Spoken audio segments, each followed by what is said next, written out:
Good day, class. I welcome you all in your English online class. Students, we are revising question answers of lesson 1, Monday Morning Blues, and today is the turn of question number 4.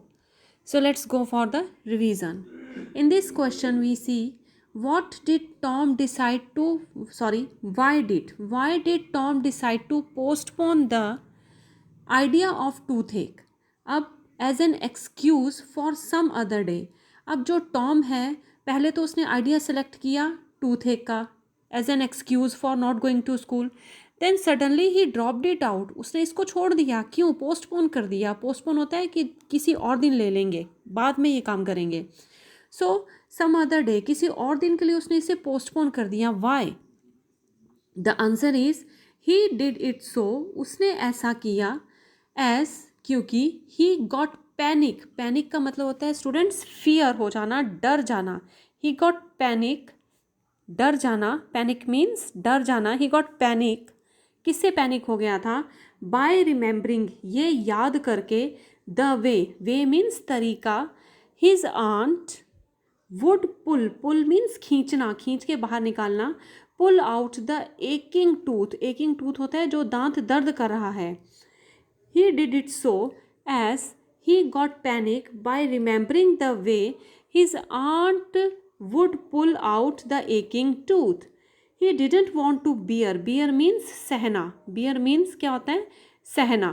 उस दर्द को सहना नहीं चाहता था. He didn't want to bear that much pain. उतना दर्द वो सहना नहीं चाहता था. He didn't want to bear that much pain.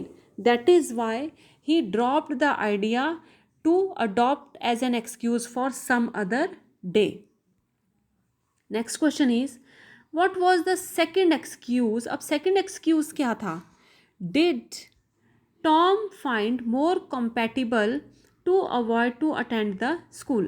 अब दूसरा ऐसा excuse क्या था जो टॉम को लगा ये तो ज़्यादा compatible है, ज़्यादा ठीक है for not going to school? Tom reminded of his sore toe. The second excuse was his sore toe.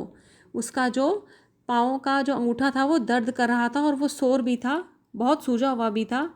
So Tom reminded of his sore toe. He drew it out from under the bedsheet to detect it.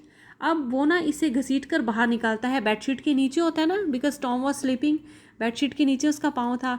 So he drew it out, वो उसे खींच कर बाहर निकालता है from under the bedsheet to detect it. Detect it का मतलब होता है बेटा फाइंड आउट करना, किसी चीज़ का पता लगाना. टू फाइंड आउट, वो देख रहा था कि ये सच में प्रॉब्लम एक्सक्यूज़ के लिए सही है या नहीं है. टू डिटेक्ट इट मतलब पता लगाना. ही फाउंड दिस मोर कॉम्पैटिबल. अब जब उसने देखा अपने सोर टो को तो लगा ये तो बिल्कुल ही ठीक है, compatible excuse. Without wasting a single moment, उसने एक क्षण भर की भी देरी नहीं की.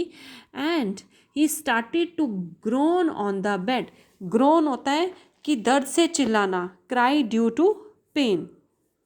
उसने दर्द से चिल्लाना स्टार्ट कर दिया. Let's go through the answer once again. Tom reminded of his sore to.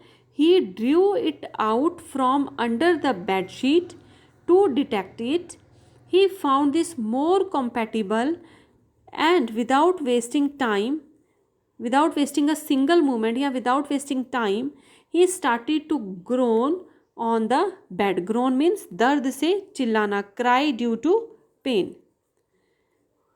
Number 6 question. How did Aunt Polly react when Sid informed her about Tom's condition? अब Aunt Polly loved Tom very much. Aunt Polly बहुत प्यार करती थी Tom से. तो उन्होंने कैसे react किया? रिएक्ट होता है उन्होंने किस तरह से रिएक्ट किया, मतलब कि उन्होंने उनके बिहेवियर से क्या शो हुआ. व्हेन सिड, जब सिड ने इन्फॉर्म्ड हर होता है उनको सूचित किया, उनको बताया टॉम के बारे में, अबाउट टॉम्स कंडीशन. जब सिड ने आंट पॉली को टॉम की कंडीशन के बारे में बताया तो आंट पॉली ने किस तरह से रिएक्ट किया. Now we will see the answer. How did Aunt Polly react on Tom's condition? Aunt Polly became upset. Student, upset का मतलब है एकदम उदास हो जाना, मतलब एकदम निराश हो जाना कि क्या हो गया, एकदम अपसेट हो जाना.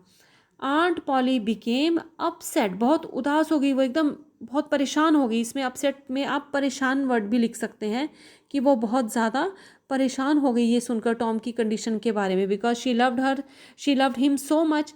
Aunt Polly became upset. At once she came near to Tom, फटाफट से वो टॉम के पास आ गई। एट वंस होता है फटाफट से आ जाना। टॉम टोल्ड हर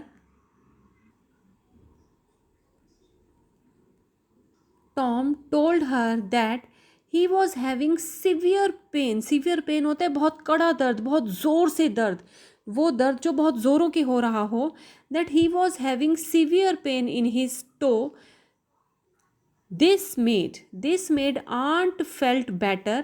इससे आंट को थोड़ा सा रिलैक्स फील हुआ, because it was not a serious condition as she had thought of something serious. अब आंट पॉली तो ये सोच रही थी ना कि पता नहीं ऐसा क्या हो गया, बिकॉज सिड ने बताया कि टॉम तो दर्द से बिल्कुल ज़ोर ज़ोर से कराह रहा है, चिल्ला रहा है, he was groaning with pain. So Aunt Polly became very upset, but when she came near to Tom she recognized that the condition of Tom was better. She had thought of something serious. उन्होंने सोचा था कुछ serious problem हो गई है, but it was not like that there. But was relieved to know the real situation. जब उन्हें real situation, जब उन्हें वास्तविक स्थिति का पता चला कि सच में क्या बात है टॉम के साथ, क्या प्रॉब्लम है, जब उन्हें प्रॉब्लम पता चली, जब she came to know about the real condition of Tom, she felt better, उन्हें थोड़ा सा आराम मिला कि this was not serious problem, Tom will be all right very soon. So students, these were your questions, revision of question number 4, 5 and 6. I hope these questions are quite clear to you. Again, I instruct you to just read them, first read them, and after that while writing, try to write in your own language. It will help you a lot. Thank you class for watching the video. Keep on learning, keep on gaining good.